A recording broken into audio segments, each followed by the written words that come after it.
నా ప్రియమైన బిడ్డ, నిన్ను చాలా మంది తక్కువగా చూశారు కదా. నిన్ను చూసి నవ్వుకున్నారు, వెక్కిరించారు. నీ కష్టం ఎవరికీ కనబడలేదు. నువ్వు పడిన బాధ వాళ్లకు ఆటగా అనిపించింది. అయినా నీవు మాత్రం మౌనంగా ఉన్నావు. నీ బాధ ఎవరూ చూడలేదు, ఎవరూ వినలేదు.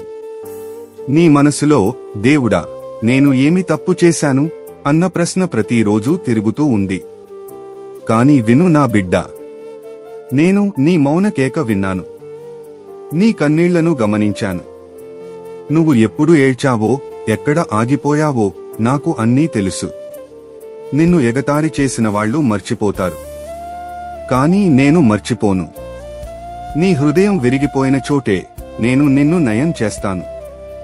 నీవు తల వంచిన చోటే నేను నిన్ను లేపి నిలబెడతాను.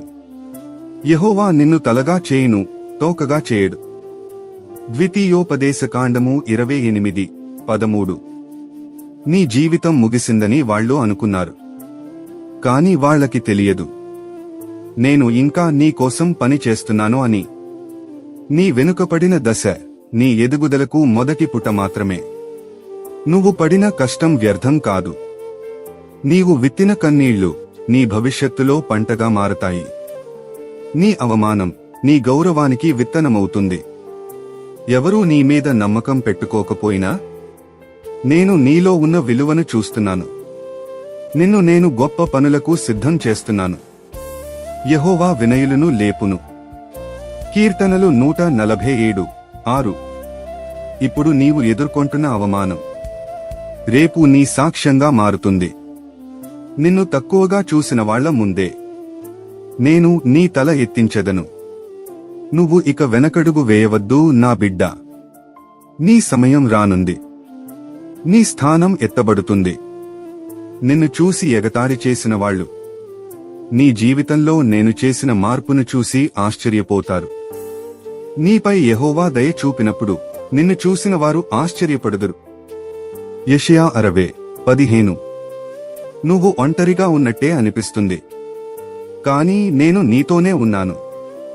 నీవు పడిపోయిన చోట నేనే నీ పక్కన ఉన్నాను. నీ గాయాలను నా చేతులతో కప్పి నయం చేస్తున్నాను. నిన్ను చిన్నచూపు చూసిన వారిని క్షమించు నా బిడ్డ. వారి దుర్మాటం వల్లనే నీ హృదయం నన్ను మరింతగా వెతికింది. వారి హేళన వల్లనే నువ్వు నన్ను లోతుగా అనుభవించగలిగావు. వారు చెడ్డదనము ఆలోచించినా దేవుడు దానిని మేలకు మార్చెను. ఆదికాండము 50:20. ఇక నీకు అవమానం కాదు, గౌరవం రానుంది. ఇక నీకు అపజయం కాదు, విజయం రానుంది. నీ మీద ఉన్న నా ఆశీర్వాదాన్ని ఎవరూ ఆపలేరు. నేను తలుపులు తెరిస్తే ఎవరూ మూయలేరు. నేను నిన్ను లేపితే ఎవరూ కూల్చలేరు. నీ కాళ్లు తడబడ్డా నేను నీకు తోడుంటాను. నీ బలం తరిగిపోయినా నా బలమే నిన్ను నిలబెడుతుంది.